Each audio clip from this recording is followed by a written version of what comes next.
Mesdames et messieurs, bonjour. Bienvenue sur votre émission, votre tribune hebdomadaire d'échange autour d'un livre avec son auteur. Aujourd'hui, nous allons parler théâtre et j'ai invité pour vous Cécile Avouinlakou qui a publié récemment Mes poupées noires noires. C'est une pièce de théâtre, c'est sa première réalisation.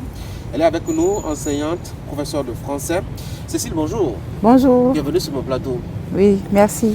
Alors, c'est une pièce de théâtre, et comme je le dis, félicitations d'ailleurs pour la production. Merci beaucoup. Là-dedans, on parle un peu, je dois dire, de l'enseignement, la conservation des valeurs africaines face à l'impérialisme culturel, etc. Et le rôle fondamental que doit jouer un enseignant auprès de ses élèves dans la valorisation de ces valeurs-là, pour ainsi le répéter. Oui. Alors là, c'est Yéimé qui joue un rôle central autour, je dois dire, de l'affaire, même si quelque part elle est secondée par une amie, elle aussi française, professeur de français, pardon. Alors, vous, professeur de français, je connais votre position par rapport à la question. Yéimé, professeur de français, est-ce que ce n'est pas Cécile elle-même qui se mire, qui regarde un peu dans le miroir? Non. Un peu et non. Un peu et non. Yéimé, c'est l'idéal. C'est l'idéal auquel nous tendons tous. Et c'est cet idéal-là que je fais miroiter. Ce que doit être l'enseignement, ce que doit être un enseignant, ce que doit être l'enseignement du retour aux sources. Oui. Voilà. Et je vois, elle est une défenseur, je dois dire, de la cause de retour aux sources. Elle veut, au-delà de ce qu'elle dit, être l'incarnation même de ces valeurs-là. C'est vrai qu'à côté de son amie, elle aussi professeure de français, il y a une sorte de contradiction. Oui. Est-ce que c'est vraiment possible aujourd'hui pour nous en tant qu'Africains, avec, je dois dire, cette invasion, cette agression à la limite avec les médias et tout, d'être dans le comportement ce que nous souhaitons par les paroles? Il le faut absolument. Comment ça Il faut y essayer. arrive, oui. C'est ce que j'essaye de montrer, que la chance que nous avons, par exemple, dans notre métier, de pouvoir enseigner le retour aux sources, de montrer aux jeunes apprenants ce qu'était l'Afrique, ce que sont nos valeurs et comment il faut absolument les incarner, les vivre, ne pas se détourner de ces valeurs-là. Et pour réussir cette transmission, il faut que l'enseignant lui-même soit l'incarnation, qu'il soit comme une représentation de ce qu'il enseigne. Parce que l'enfant doit procéder par exemple. Il observe, il va procéder par imitation. Voilà pourquoi Yéimé est telle qu'elle est.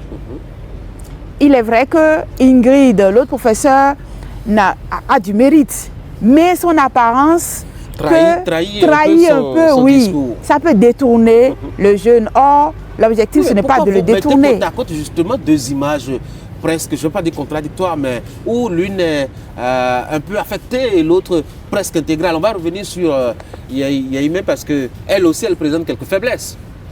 Absolument. Absolument. C'est pour montrer, cette contradiction-là, c'est pour montrer ce qui se passe sur le terrain. C'est ce qui se passe sur le terrain. Parce que le professeur peut choisir son camp, ressembler à un idéal. Et est-ce que cet idéal-là est au service de son travail? Pas toujours. Et Yéimé peut choisir appartenir à un certain camp qui, à son avis, est celui qu'il faut pour la réussite de son travail. Voilà pourquoi il y a deux figures antinomiques. Mais on ne peut pas jeter la pierre à Ingrid, parce que d'abord, il faut être convaincu de la chose pour l'incarner. Ingrid peut avoir peut-être une autre façon de voir les choses, mais le programme scolaire lui impose justement d'avoir ce discours. Est-ce que quelque part aussi, on n'a pas l'impression que les acteurs qui vont à ce service-là, doivent être, travaillés avant d'être mis à ce service-là? Absolument. C'est pour montrer aussi la difficulté de notre métier. C'est-à-dire, être enseignant, ce n'est pas seulement se lever et aller donner un cours. Quand vous êtes enseignant, vous êtes obligé, par exemple, d'avoir certains comportements, être respectueux, aussi bien à l'école que dans la société, parce que les enfants avec qui vous êtes à l'école, vous êtes avec eux dans la ville. Donc vous devez quand même avoir dans la vie des comportements responsables que ces enfants-là peuvent reproduire. Ça veut dire qu'être enseignant, c'est difficile. C'est un acte de responsabilité. Et cet acte de responsabilité est beaucoup plus accru quand vous êtes amené à enseigner certaines matières comme le retour aux sources. Et ça, beaucoup d'enseignants ne le savent pas. Moi-même, c'est dans l'exercice du métier que je me suis rendu compte de cette dualité. Des professeurs qui, dans leur habillement, n'incarnent pas le retour aux sources. Des professeurs qui, dans leur choix, par exemple, de porter leurs cheveux ou bien de porter des tissages ou des perruques, n'incarnent pas le visage du retour aux valeurs ancestrales. Vous voyez? Donc, c'est dans l'exercice moi-même de mon métier que je me suis rendu compte de la difficulté pour moi de rendre compte objectivement du retour aux sources et de l'incarner aussi. C'est comme si on enfermait aussi l'enseignant justement dans un moule, dans un cadre où on l'empêche de s'épanouir à la limite. S'il doit enseigner le retour aux sources, alors que lui-même il n'en est pas convaincu, ça devient pour lui une prison. Oui, oui. Ça devient pour lui une prison du moment où il se rend compte de la contradiction qu'il y a peut-être entre lui et son discours. Oui. Parce qu'il y a le discours qu'il est en train de projeter et ses propres choix. Parce que les apprenants en face peuvent lui demander: si vous nous envoyez vers tel domaine, et vous-même, pourquoi ne l'incarnez-vous pas? Vous voyez? Par exemple, le retour aux sources, c'est le retour à tout ce qui est africain, le retour à nos pratiques, le retour à nos traditions. Nos conceptions, à nos idées, à nos religions. Tout. Oui. C'est ça le retour aux valeurs ancestrales. Devenir soi-même, nouveau soi-même, assumer sa différence. Je dis là, il n'y a que soit le programme a un problème, parce que l'enseignant aussi doit être l'incarnation de la liberté de penser aussi. Je suis d'accord. Conception aussi. Non, je ne crois pas que le programme ait un problème. Le programme n'a pas de problème en soi. Le programme, je trouve qu'il est bien fait. Le problème, c'est nous. Nous qui sommes influencés par l'ailleurs. Nous qui sommes sous l'influence d'autres codes, d'autres modes, d'autres façons d'être que nous choisissons d'incarner. Est-ce que c'est une faute? Ce n'est pas une faute. Il faut vivre son époque. Il faut vivre son époque en continuant de demeurer soi, d'assumer sa différence, parce que le noir n'est pas l'autre. Le noir, il est noir, il a ses propres codes. Accepter d'assumer ses codes, c'est tout ce qu'on demande. C'est tout ce qu'on demande. Alors, je disais tout à l'heure que Yaïmé, vous l'aviez fait. C'est vrai, vous l'aviez dit, hein, vous voulez qu'elle soit l'idéal, mais j'ai pas l'impression que c'était l'idéal parfait. Hein. Quelque part aussi, elle se prend à jurer par Jésus, par exemple, ou toute autre chose qui n'est pas forcément en phase avec cette affaire donc, de retour aux sources. Oui, c'est pour montrer combien c'est difficile dans ce monde entremêlé dans lequel nous vivons. De façon inconsciente, on adopte par exemple des langages, parce que vous voulez parler de là où elle a dit bisou. Et elle se demande si bisou, c'est africain. Elle se demande si c'est une valeur africaine, alors qu'elle adore bien dire bisou par-ci, bisou par-là à ses amis. Et elle s'interroge sur ça et elle voit la part d'hybride qu'il y a en elle. C'est une reconnaissance de cette part-là pour montrer que d'une façon ou d'une autre, nous sommes dans une sorte de combinaison, dans une sorte de synthèse. Et ce qu'il faudrait, c'est d'essayer de s'élever au-dessus de toutes ces influences et d'incarner quand même au mieux cette différence d'être soi et africain. Pourquoi vous mettez deux femmes en jeu? Deux femmes, justement, je m'attendais à cette question parce que ce sont les femmes qui portent l'éducation. Et les personnes les plus influencées, je crois, dans cette influence que nous avons subie dans notre façon de vivre, dans notre façon de voir le monde, ce sont les femmes. Qui sont les personnes qui portent leurs cheveux naturellement en Afrique? Ce sont les hommes. Mais qui sont les personnes qui portent des tissages, des mèches, des faux ongles, des fossiles, qui se dépigmentent le plus? Ce sont les femmes. La femme au tribunal. Donc, ce sont les femmes qui sont le plus sous l'influence du cap de cette mode, de la beauté que nous devons incarner au XXIe siècle. Il faut avoir le teint clair, il faut porter des cheveux brésiliens, des tissages brésiliens, des mèches brésiliennes. C'est ça être belle. Tant que vous n'avez pas des cils, vous n'avez pas des faux ongles, de hauts talons perchés, les mèches longues jusqu'à la naissance de la hanche. C'est ça qui fait de vous une femme branchée. Mais dans tout ça, c'est où l'Africain? C'est où votre africanité? Quelle est la valeur que vous transmettez? C'est-à-dire, est-ce qu'il faut raser les cheveux noirs? Ils vont toujours repousser crépus. Alors, autant les porter comme les hommes le font. Oui, mais justement, dans ce choix peut-être d'incarner un peu ce que demande le cours, l'enseigne n'a pas beaucoup de possibilités. Parlons des cheveux, par exemple.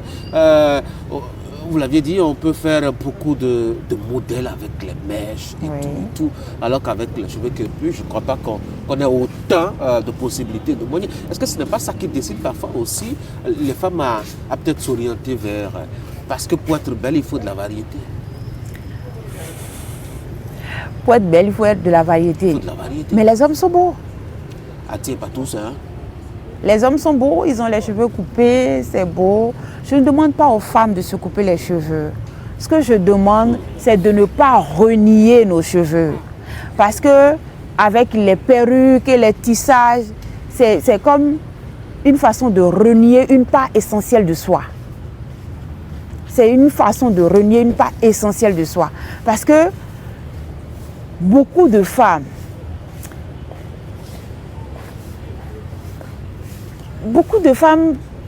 africaines trouvent que c'est honteux.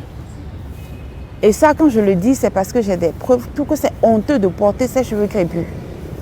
Sérieusement? Oui, sérieusement. Sérieusement, elles ne s'imaginent pas sortir de leur maison, arriver au portail avec leurs cheveux crépus. Il faut mettre un tissage ou un foulard. C'est vrai qu'aujourd'hui, avec beaucoup de sensibilisation, il y a des femmes qui portent leurs cheveux crépus, qui peuvent les tresser, qui peuvent les natter, qui n'ont pas honte de les afficher. Mais il fut une époque où c'est impensable pour certaines personnes de porter leurs cheveux crépus. C'est comme défaillir que de les porter ainsi. Or, ça, ce sont nos cheveux. Il n'y a rien à faire. Ce sont nos cheveux. Il faut les valoriser.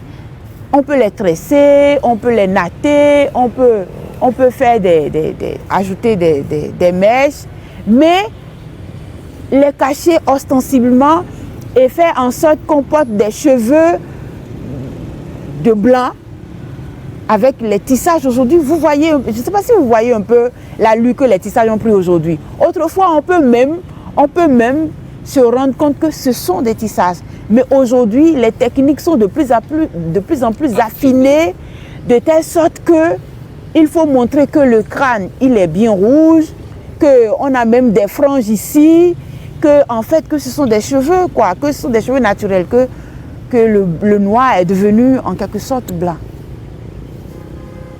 Et quand un professeur de français, je ne parle pas de quelqu'un qui est dans un bureau, je ne parle pas de mannequin, je parle du professeur de français qui doit enseigner le retour aux valeurs ancestrales qui s'affiche devant ses apprenants dans ce look. Et c'est ce que fait Ingrid. Oui, mais il n'est pas différent des autres. Si la société peut être corrompue, pourquoi l'enseignant, lui, n'a pas le droit de se laisser corrompre, justement? C'est ce que j'allais dire. En quoi est-ce que Ingrid est en griffe criminelle, si elle porte bien son nom déjà, Ingrid, et que dans le fond, le discours qu'elle tient, elle en est convaincue, même si dans l'apparence, elle ne reflète pas ce discours. Est-ce qu'il y a un péché à cela? Il n'y a pas un péché, mais nous tendons vers un idéal. Et nous parlons d'identité africaine. Et dans le retour aux valeurs ancestrales, il y a une question identitaire. Je suis d'accord. Voilà pourquoi il y a Yéhimé pour rappeler qu'on peut faire ci.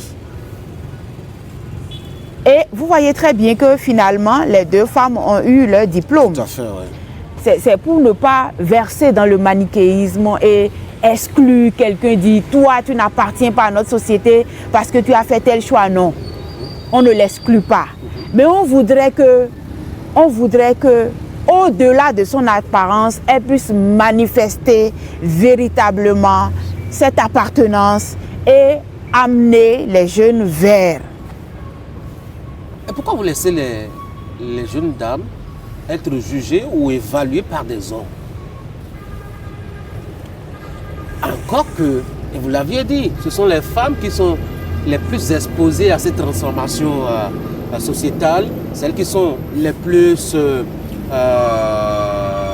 touchées par, je dois dire, cette volonté, cette influence, etc. Alors, si les hommes le sont moins, c'est qu'ils subissent moins, je dois dire, cet impact. Alors, on ne peut pas être moins impacté et pouvoir éprouver dans le fond la difficulté que l'autre a à soit résister ou à porter l'idéal qu'on veut lui confier. J'ai retenu des hommes parce que très souvent, il y a peu de femmes. Il y a peu de femmes qui sont dans le système où je suis. Il y a peu de femmes inspectrices, responsables, conseillères pédagogiques. Il y a plus d'hommes. Et en 2017, j'étais en Côte d'Ivoire et je portais mes cheveux en loques. J'ai fait des nappies.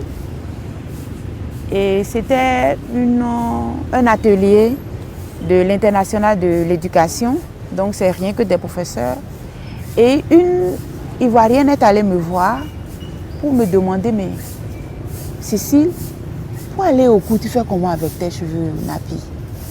Je dis, mais je les porte, tels que tu les vois, je les porte comme ça. Elle dit, ah bon? Tu les portes et vos inspecteurs ne disent rien? Je dis, non, vos inspecteurs ne disent rien. Je dis, mais pourquoi? Elle a dit, mais un jour, elle est allée au cours avec ses cheveux nappies, tels que je les ai faits là, et que l'inspecteur lui a dit, mais disciplinez vos cheveux. Que vous êtes débraillé avec vos cheveux comme ça. Je dis, mais comment ça? Et que c'est depuis qu'elle porte des foulards, même quand elle fait des locks, elle met des foulards. Carrément, hein? Oui. Donc voilà un peu. Et ça m'a intriguée. Je dis, mais comment est-ce qu'un inspecteur peut trouver que un enseignant, une enseignante qui porte ses cheveux naturels est débraillée? Et même moi, quand j'ai commencé à porter mes cheveux coupés, une collègue est allée me voir pour dire, mais Dada, assis, mais je dis, mais qu'est-ce que je dois faire? Je dis, mais tu peux mettre une perruque pour être plus présentable. Je dis, mais donc je ne suis pas présentable avec mes cheveux coupés. Je dis, non, qu'elle ne peut pas, hein, que j'ai beaucoup de courage. Vous imaginez? Au Bénin ici. Donc j'ai commencé à me dire, mais il y a quelque chose qui ne tourne pas rond. Il y a véritablement quelque chose qui ne tourne pas rond. Et ce dont je parle, c'est mes cheveux coupés, c'était en 2012. Parce que j'étais fatiguée de les porter, de les défriser. Je ne voulais plus les défriser, je les ai coupés, je les portais comme ça, pour aller en classe, partout. Donc il y a véritablement un problème de complexe chez les femmes, chez certaines femmes, de porter leurs cheveux naturels. Il y a aussi que les hommes y contribuent, comme les inspecteurs par exemple. Oui. Alors, c'est pourquoi il y a ce discours entre les inspecteurs et Yahimé, voilà. où l'évaluation ne porte plus sur le contenu livré en salle, sur la pédagogie, la manière dont les choses sont enseignées, mais plutôt sur l'apparence physique de la femme. C'est une critique contre la façon dont vous êtes évalué, c'est ça? Oui. Bon, c'est vrai que dans l'évaluation aussi, il y a la façon d'être de l'enseignant, son habillement et tout ça. Mais là, c'est poussé un peu à l'extrême. C'est poussé un peu à l'extrême parce que je n'ai jamais entendu qu'on ait accusé une enseignante à cause de ses cheveux.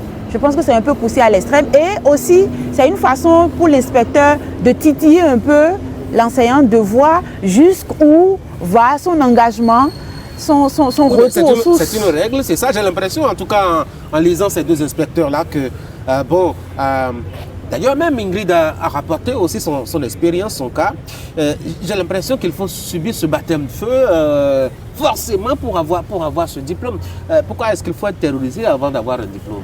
Non, comme le disent les inspecteurs eux-mêmes, c'est pour créer des souvenirs. C'est pour créer des souvenirs, pour marquer cet instant, pour que l'enseignant se rende compte que ce n'est pas facile, que c'est un diplôme, que c'est un challenge, il faut le gagner, il faut être tenace. Et ils l'ont précisé aussi, un enseignant, ce n'est pas n'importe qui. Il faut qu'il soit un roc. Donc on essaye de l'ébranler un peu pour voir jusqu'où il peut tenir. On est dans l'idéalisation, je dois dire, du métier de l'enseignant. Vous qui dessinez votre Yéhimé, les inspecteurs qui en font aussi un autre portrait pratiquement parfait. L'enseignant, j'ai l'impression que c'est le demi-dieu. Oui. Pourquoi? Vous devez vous rendre compte, par exemple, que quand vous avez des enfants au primaire, qu'il vous est impossible de corriger leur cahier. Ils vont vous dire, c'est ce que mon enseignant a dit. C'est ce qu'il a dit. Ce que dit l'enseignant est sacré pour les apprenants. Si vous n'avez pas fait l'expérience, vous pouvez le faire. Vous prenez le cahier de votre enfant du CE1 ou du CE2 pour lui dire, mais je pense qu'il y a une petite faute ici. Il va dire non, c'est ce que le maître a dit. Donc pour lui, ce que le maître a dit est sacré. Et l'enseignant, vous savez, l'enseignant dans l'acte de transmettre, s'il n'est pas mis sur un certain piédestal, comment peut-il transmettre le savoir? Comment est-ce que le jeune apprenant qui est devant lui peut prendre en considération ce qu'il dit, si lui-même n'est pas un être unique? Vous voyez? Parce que l'acte de transmettre est un acte sacré, je pense. Je pense. Parce que c'est une communication où l'enseignant, chaque instant, doit gagner le pari.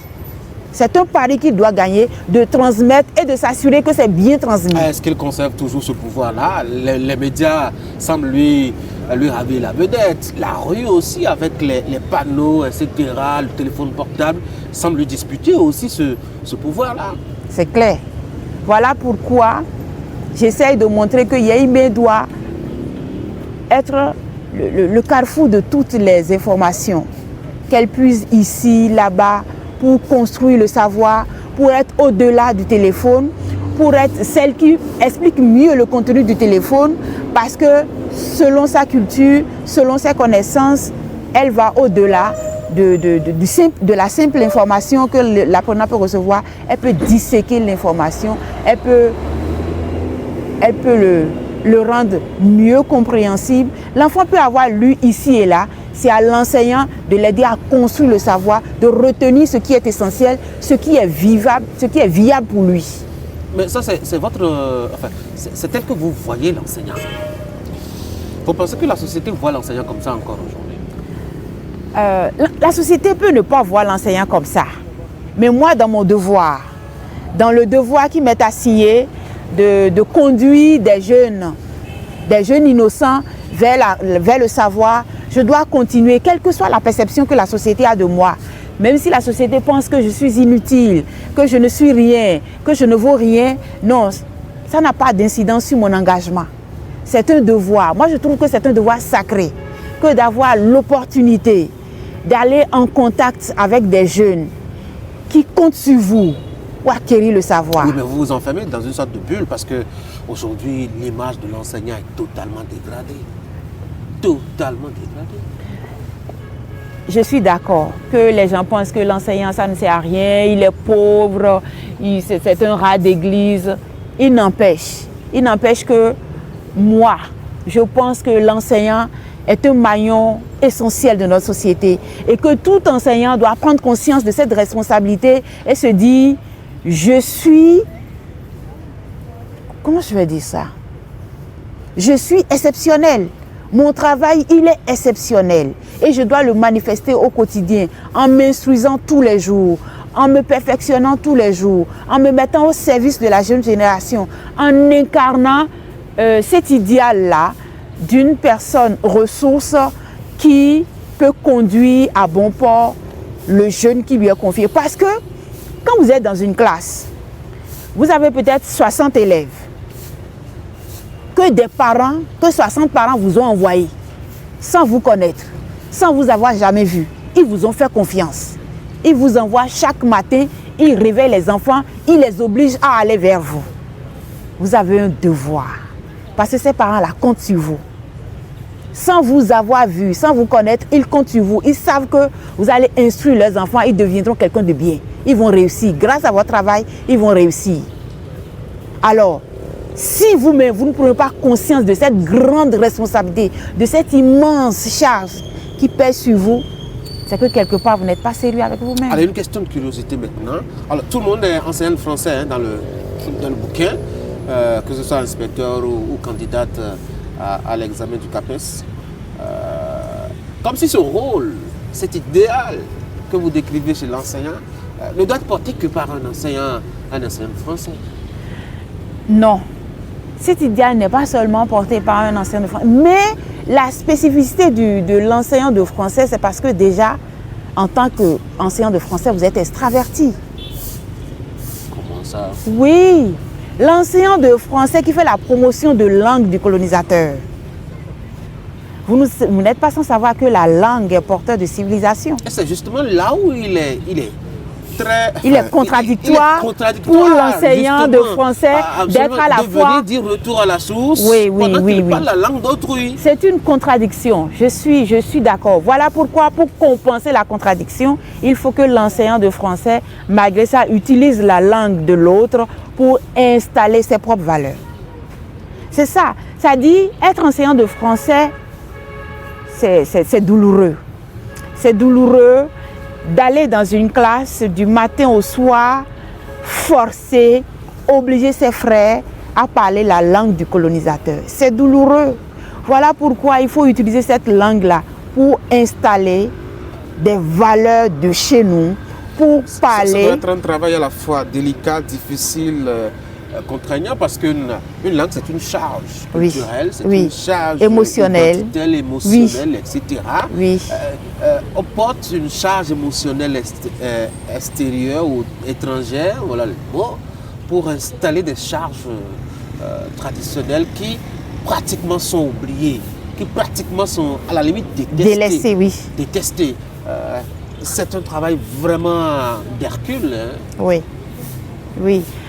C'est un travail d'Hercule et je parle spécialement de ça parce que je pense, c'est vrai que c'est déjà depuis 1931 qu'on parle de retour aux valeurs ancestrales, mais j'ai comme l'impression qu'on oublie ça.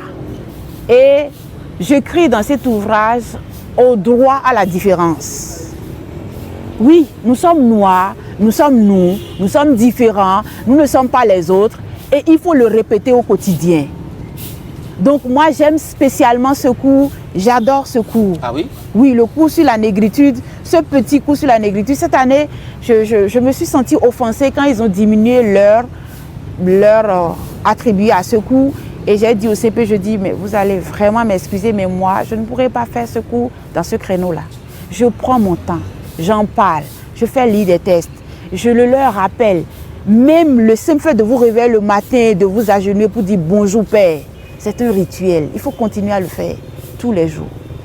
Mes élèves s'étonnent que quand je viens en classe, je les salue. Bonjour, vous allez bien? Comment allez-vous aujourd'hui? Vous avez bien dormi? Et vos parents? Ils vont bien? Au début, quand j'entre dans les classes, ça les étonne. Ça les étonne. Et parfois même, ils réclament ça aux autres profs. La litanie, la longue litanie de salutations qu'on connaît à la tradition. Oui, pour eux, c'est qu'en classe, ça les étonne que le professeur vienne et dise. Oui, mais le monde est très rapide aujourd'hui, on n'a pas beaucoup de temps. Mais si, il faut avoir du temps pour ça. Il faut du temps pour ça. Pour dire bonjour, pour se regarder dans les yeux, pour prendre des informations. Parce que souvent, ils ne savent pas quelle chance ils ont d'avoir les parents. Il faut le leur rappeler. Il faut leur rappeler. Et je leur demande, qu'avez-vous fait aujourd'hui pour que vos parents soient heureux? Et toi, tu as fait quoi?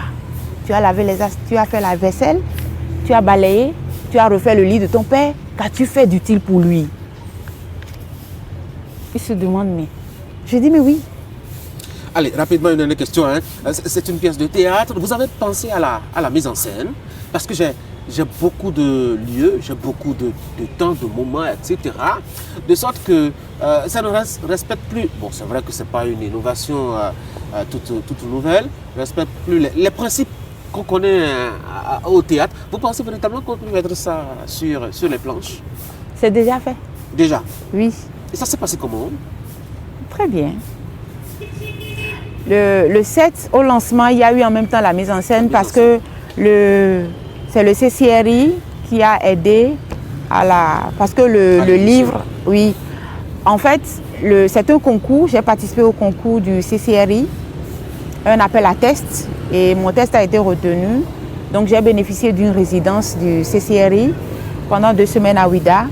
Et ensuite, une deuxième sélection a eu lieu et c'est mon seul test qui a été retenu. Et j'ai bénéficié à nouveau d'une résidence à la Chartreuse en France pour finir de l'écrit.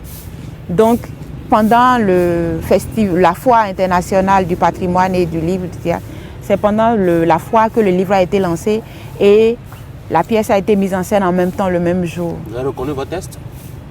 Pardon? Vous avez reconnu votre test? Un peu. J'ai été très surprise de la mise en scène, des choix qui ont été faits par le metteur en scène qui est Germain Oussou Ouedraogo. J'ai été beaucoup surprise.